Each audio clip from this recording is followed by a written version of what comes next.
भगवत गीता का पहला अध्याय अर्जुन विषाद योग के नाम से जाना जाता है, जो अर्जुन के मन में द्वंद्व और विघटन का वर्णन करता है।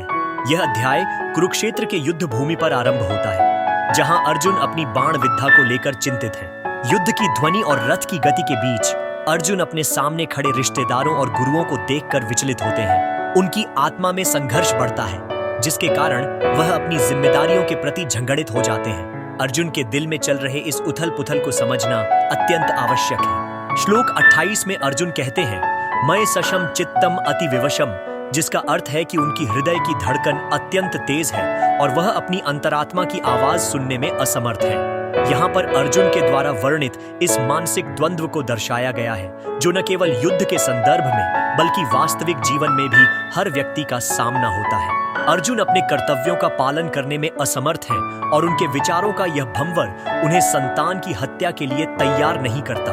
वे कहते हैं, किन्नु कर्तव्यम सियारे, एक प्राचीन युद्ध की आवश्यकता पर अपने भीतर ही सवाल उठाते हैं। दो पहले श्रुतियों में यह दर्शाया गया है कि अर्जुन की दृढ़ता किस हद तक कमजोर हो जाती है जब वह अपने स्वजनों को शत्रु के रूप में देखने लगते हैं। इस अध्याय में ही अर्जुन ने अपनी सेना को संबोधित करने का प्रयास किया है, लेकिन उनके हृदय में शोक और संदेह घुल गया है। श्लोक 30 में शिकायत करते हैं, न ही प्रपश्यामि ममापनुदेव, जिसमें वह स्पष्ट करते हैं कि उन्हें संघर्ष की संभावना नहीं दिखाई देती।